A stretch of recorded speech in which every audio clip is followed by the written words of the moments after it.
सरन्यायाधीश होऊन गेले, पुढचे कोण? आता सुद्धा अरे आता पुढचा कोण येणार आहे, त्याच्या पुढे कोण येणार आहे, एवढंच आम्ही करत बसायचं नाही. पण उद्धवजी, नाही, मला याच्याबद्दल तो व्हिडिओ मुख्यमंत्री देवेंद्र फडणवीस यांनी ट्विट केला. त्यांनी असं म्हटलं, कोण होतास तू, काय झालास मी पण तेच म्हणते हॅशटॅग उद्धव ठाकरे. मी पण त्यांना म्हटलेलं आहे की कोण होतास तू, काय झालंस तू, भ्रष्टाचारांना पांघरुणात घेतलंस तू.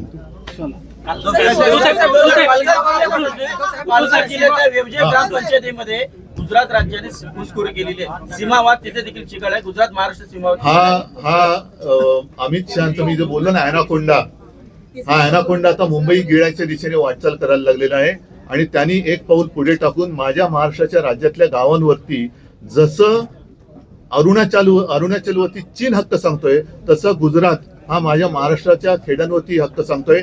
आता हे कोण झाल्याचं, काय झाल्याचं वगैरे जे काय आहे ना, आता यांना विचारा, तुमच्या किंमत आहे का तिकडे जाऊन उभं राहायची तुमच्या अमित शहा विरुद्ध? हे मुंबईत आणि महाराष्ट्रात राहणाऱ्या गुजरातचे जो समाज आहे, ज्यांचं आणि आमचं काही भांडण नाही, त्यांच्यामध्ये आग लावण्याचा प्रकार आणि एका बाजूनी महाराष्ट्र गिळण्याचा प्रकार हे सुरू झालेला आहे.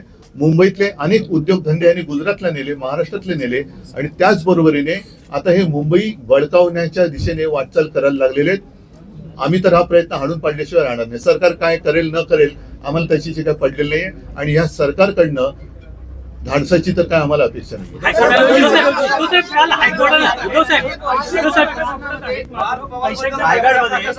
चौकशी होत नाहीये, मात्र या पैशांच्या बॅगा सापडत आहेत, त्याच्यात जे पैसे सापडत आहेत ते बिझनेससाठी असतील, व्यवसायासाठी असतील, अशी कारणं सत्ताधारी देतात, मात्र चौकशी होत नाहीये सगळ्याची. अंबादास दानवेंनी 3 व्हिडिओ. म्हणूनच मी म्हटलं ना की आणखीन एक खातं निर्माण करावं, पांघरुण खातं, आणि त्याचं कारण हेच क्लीन चिट देत आहेत. हेच क्लीन चिट देत आहेत. स्वतःच आरोप करायचे, स्वतःच क्लीन चिट द्यायचे, म्हणजे साधू हत्याकांडातल्या आरोप ज्यांच्यावरती केले त्यांना पक्षात घेतात. हे यांचं हिंदुत्व. जमिनी व्यवहार प्रकरणात हायकोर्टानं राज्य सरकारला फटकारलेला आहे आणि त्यामध्ये म्हटलेलं आहे की अजित पवार यांचा मुलगा पार्थ पवारवर गुन्हा का दाखल केला जात नाही या प्रकरणामध्ये. मी न्यायालय या विषयावरती काहीच बोलायचं हल्ली सोडून दिलेलं आहे. अतिवृष्टीच्या काळात 100 कोटी रुपये सीएम फंडामध्ये जमा झाले होते, मात्र त्यातून 70-80 लाखच शेतकऱ्यांना देण्यात आले.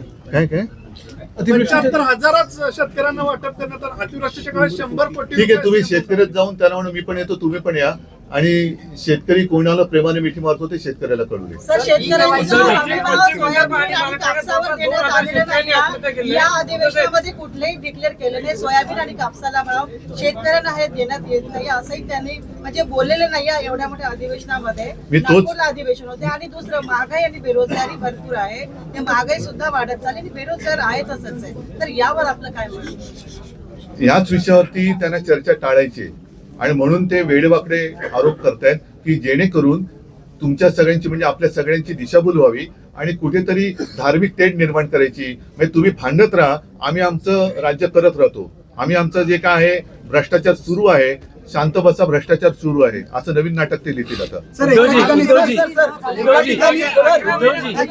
एका ठिकाणी सरकार असं म्हणतंय की आम्ही शेतकऱ्यांना कोट्यावधीची मदत करतोय, पण काही अशी लेखी उत्तरामध्ये सरकारने स्वतः उत्तरं दिलेली आहेत की अनेक योजनांचे पैसे जे आहेत ते ई-केवायसी मुळे रखडलेले आहेत. मी तोच विषय घेतला ना. म्हणजे आता मधल्या काळात मी वाचलं कुठेतरी की मागे 2017 साली यांनी ज्या अनेक अशी नियमांची जंत्री करून शेतकऱ्याला कर्जमाफी एक उपकारासारखी जाहीर केली होती. त्याच्यात पात्र ठरलेल्या शेतकऱ्यांना लाभ मिळाला नाही, त्याची माहिती, मग शेतकऱ्यांची माहिती गोळा करण्याचं हे काम सरकार करते आहे असं मला वाटतं कृषी मंत्री म्हणाले आपले. मला या सगळ्या मंत्र्यांना प्रश्न विचारायचा आहे की तुम्ही स्वतःला शेतकऱ्याची मुलं समजता, मग बापाची चौकशी कशी करू शकता? बापाची चौकशी करता, शेतकऱ्याची मुलं आहात ना. मी याच सभागृहामध्ये शेतकऱ्यांची कर्जमुक्ती करून दाखवली होती आणि ती मी अंमलात आणून दाखवली होती. मी कोणती चौकशी केली नव्हती, कोणत्याही अटीतटीचा सामना शेतकऱ्याला करायला लावला नव्हता आणि मी कोणी न मागता कर्जमुक्ती करून दाखवली होती.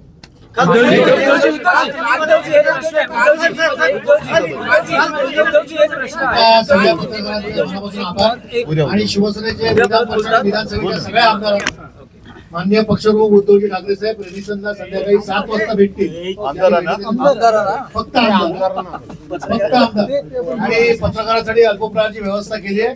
ज्यांना आवडेल त्यांनी चहा ज्याने मी पण आवडेल त्याने पत्रकार आहे. सांगा. ज्यूस. आपण घ्या. मी पण सामन्याचं पत्रकार आहे.